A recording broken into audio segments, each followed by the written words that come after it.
Okay, yesterday we started learning a little bit about the Rosh Chodesh. And last thing we were talking about that Hallel and Rosh Chodesh is a custom. And therefore we say half Hallel versus entire Hallel. And therefore there's an argument in Halacha, do you make a bracha on Hallel before and after when it's only half Hallel because it's only a custom, it's not a din. Okay, but a few things apply to Hallel. Number one, Hallel has to be said standing.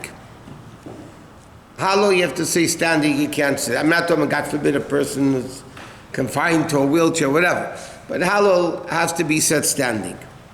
Number one, what are you allowed to answer in the middle of Hallel? Let's say you're davening Hallel and the minyan is saying Kedusha, Baruch Hu, or things like that. So the din is, this is the way the Alter Rebbe holds. In Hallel, you can answer what you're allowed to answer between between Yotze Or and Shmonas. It's called Birchas Krishma.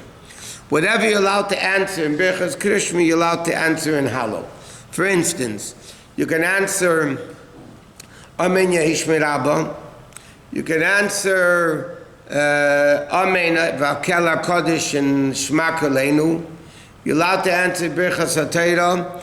If they're saying Kedusha, you're allowed to say the sentence of Kodesh, Kodesh, Kodesh, Baruch Hashem and Yimlech, not Nagdishach, and things like that. Or if you're davening Musaf, let's say on Shabbos, you also can only say 3 sentences. Kodesh, Kodesh, Kodesh, Hashem Tzvayis Mechoros Kvedi, Baruch Hashem and Yimlech. You can't say the additional things that we had for Shabbos. You can't even say by Musaf you have Shema Yisrael Hashem Hashem Echad. All that you're not allowed to answer when you're standing. When you're doing Hallel, you can only answer the various amens that you're allowed to answer during Birchas Krishma. Are you allowed to walk in Hallel? Yeah, I mean, B'chlal, you shouldn't be walking around during davening. But I'm saying, yeah, it's not like Shmoneh Esrei, you have to be in one place. Nevertheless, during Hallel, you shouldn't be walking around. Well, one second. Another thing is that Hallel you're supposed to say with the minyan. Which means, according to Halacha, if you come late to shul and the minyan is saying Hallel, halachically you have to say Hallel with the minyan. That's what Shulchan Aruch says. Now we have some very holy people here. They quote from the Rebbe Rashab, who never said you can come late to shul, never said you could daven shachris at 1 o'clock in the afternoon, who never said anything. In fact, the Rebbe Rashab, and whenever there was Hallel, even though normally the Rebbe Rashab davened long, but when there came a time of Hallel, he davened with the minyan to be able to say Hallel with a minyan. So coming back to the point, the Shulchan Aruch, it says that if you're late or whatever, you say Hallel with the minyan. Yes? And after also can answer, Yeah. The bracha Birchas HaTorah, Baruch Hashem, when the guy said Baruch Hashem Amverech, it says Baruch Hashem Amverech, and the 2 amens of Neisan HaTorah before and after. What? If someone does come late for Hallel and you didn't start davening yet, should they say the Hallel without the bracha, and then go back and they daven to say Hallel again because it's just a bit left? According to Shulchan Aruch, they have to say Hallel with the minyan. With the bracha means? With the bracha, say with the minyan. And then halachically later you skip it. Now, those that get up early and learn Chassidus and come to shul on time, and those people, if they're davening longer, and so then they have an inyan to put Hallel in the right place of davening. But if somebody is late, which that itself is inappropriate coming late, so then he should do another inappropriate thing, which is a terrible sin. He should say Hallel with the minyan. Because that's what it says in Halacha. Okay, next.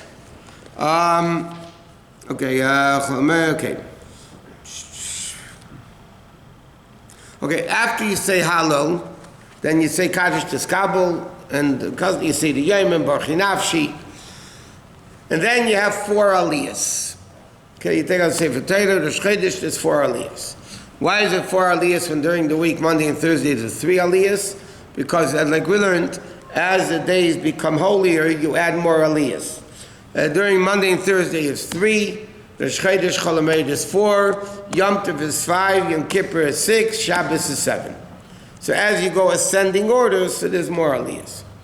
But because in certain halachos, you're not allowed to stop in the middle of a paragraph. You have to start from the beginning. So if you notice by the first aliyah, by the second aliyah, the first aliyah finishes the few psukim, and the second aliyah starts again, v'amarta lohem. Why do you start again, v'amarta lohem? Because otherwise there's only 2 psukim left to the end of the paragraph. And you're not allowed to start an aliyah only 2 sentences from the end of the paragraph. So therefore you have to repeat v'amarta lohem, I think it's in the Siddur, you have to repeat v'amarta lohem, because then you have the 3 psukim, and then you have the aliyah for 3 psukim. So there's not a problem repeating psukim during Kriyas HaTorah. Okay, next is Rosh Chodesh. It's forbidden to fast. It's forbidden to eulogize anybody if somebody that died. A lot of times you go to funerals on Rosh Chodesh, and they get up and they start saying, it's Rosh Chodesh, we're not allowed to eulogize, and then they make a half an hour eulogy. Tell me what every funeral you go to.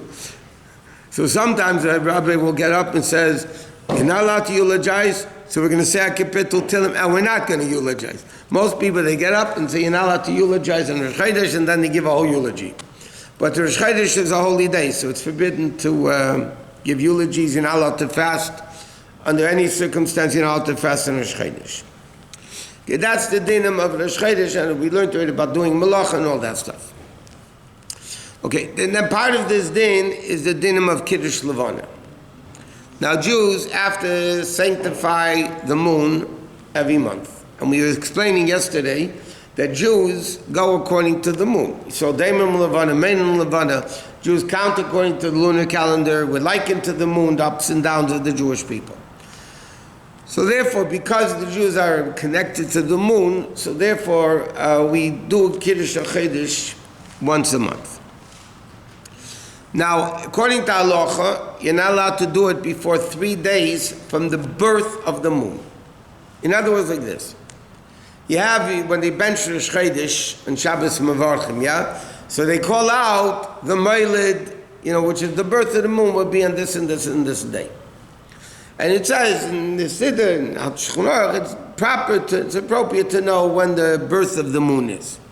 Now, the birth of the moon is not necessarily the same day as Rosh Chodesh. Okay? The moon becomes rejuvenated 29 and a half. There's a whole cheshbon, exactly the minute when the new birth of the moon is from the previous birth of the moon. But you can't make Rosh Chodesh in the middle of a day. So usually it's the day after. Sometimes it's the day of. It depends on all the various things in Kiddush HaChodesh. So you have to know the birth of the moon. So the custom is, in Shulchan Aruch it says you don't do Kiddush Levana until after 3 days. According to Kabbalah, you do it after 7 days. But again, that also depends. What happens if Shabbos is going to be, let's say, the 5th day, and if you're going to wait for the next Mitzvah Shabbos, it might be the 12th, and you might not have a Levana. In certain places, during the winter, you don't necessarily see the moon. So then it says, even according to Kabbalah, you do it earlier, because not to miss it. Like this, you mess it up, and you're going to miss it.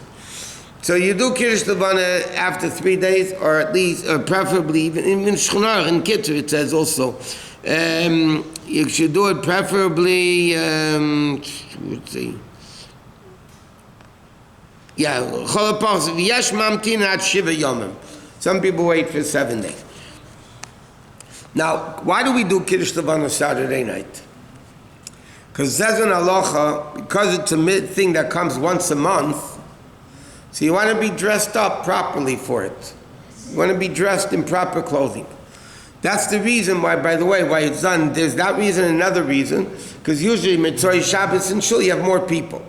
So if you have more people, official people will do it, and otherwise they won't.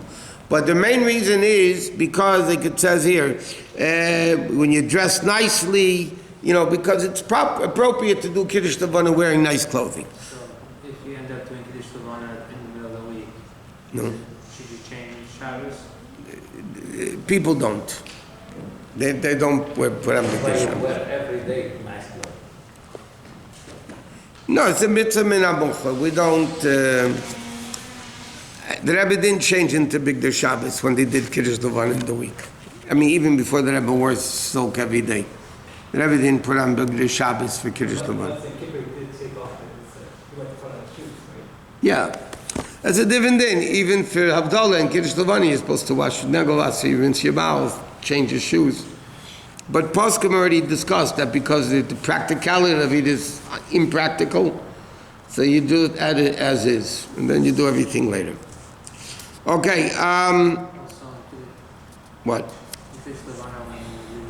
What? The teeth. Yeah. Why What? after the teeth and not anything else in the body? That's what it says. It's a schooler for teeth. I don't know why. You can't ask why is this a schooler for this and this a schooler for this. But there's an interesting thing that women don't do Kiddush Levana. Women don't do Kiddush Levana. Why don't they do a lot of other mitzvahs? Why don't they do Kiddush Levana? So the Magen Avram, in the Dinim of Rosh Chodesh, when they speak about Kiddush Levana, the Magen Avram brings down the Shalah, that the Shalah says, because the Miyat HaLevana, the lessening of the moon, was the spiritual source of the sin of Eitz Hadas. In other words, in order for evil, Chet Eitz Hadas, evil existed, came into the world. In order for evil to happen like it did in Eitz Hadas, there had to be some level of refined evil that would allow that level of evil to happen. So it says in Kabbalah like this: what was the source? What was the source of Adam Rishon and Chava being able to sin in the Eitz Hadas? Was the fact that Hashem lessened the moon. It says in the pasuk in this week's parsha, and Wednesday Hashem created the moon. So it says, "Vayas Hashem Elokim eshnei ha'ma'oros hagdolim." He made it two big luminaries, and right away the pasuk says, "Es hamor hagadol," the big light by day, which is the sun, and the small light for night. So the Medrash asks, 1 minute. It starts off by saying the two big lights, and all of a sudden it says one big and one small. So Rashi quotes the famous Medrash. The Medrash says the moon came to Hashem and said, it's impossible that two kings should rule over the same city. So you can't make us equal.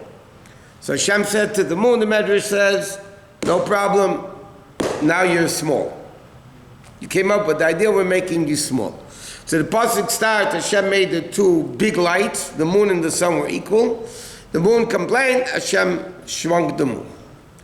That shrink, and by the way, that's why on Rosh Chodesh, in the Torah reading of Rosh Chodesh, it says, Si'ir izim echad l'chatos. They had to bring a communal sin offering. One of the reasons for the communal sin offering, Rashi quotes in Parshas Pinchas, Hashem says, Havai lai kapara, bring for me a forgiveness. Al shemiyatu tiyasiyarech, that I lessened the moon. I made the moon smaller. So that, in other words, I mean, you can explain that, it demands a long explanation what that's supposed to mean. Hashem doesn't make mistakes and he doesn't need forgiveness and all that.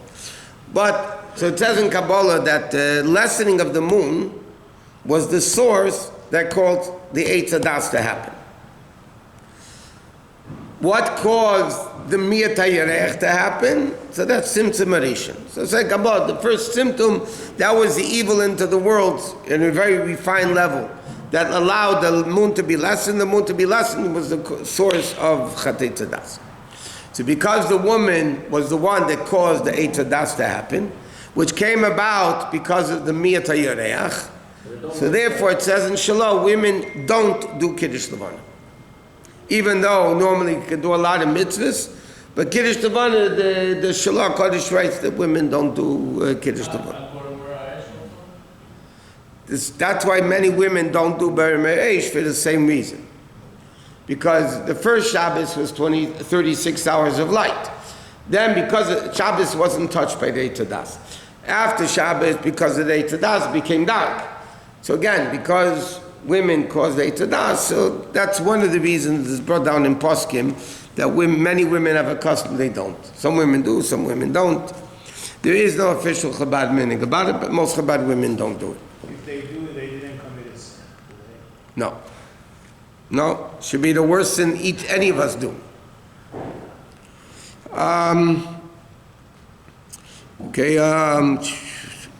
Okay, Kiddush Levana, Kiddush Levana has to be under the sky. You're not supposed to do it in the house. If you look out the window, you see the moon, you shouldn't do it. It says what happens, God forbid somebody is sick, or whatever, that they're confined to the home, so then they could do Kiddush Levana under a roof. But ideally, they shouldn't do it under the roof. No, it should be under the sky. It's very dark. You can't see. Huh? When it's very dark, the lights, a lot of times the lights are like on the roof. Which light? When it's very dark and you can't see unless you're right near the thing on the roof. You mean you can't read the siddur? Yeah. Today they have smartphones, they have flashlights. No, I'm see. Might see a kipper. After all this. You don't stand under the roof, you stand a little bit away. Trees are an issue. Huh? Are trees an issue or no? What? Trees an issue? No, het gaat geen andere. Mag het zien dat ze mij te mij mee bij mijn kind, ze blagen altijd al. Gaan naar elkaar, je met dat, ik heb al gezegd,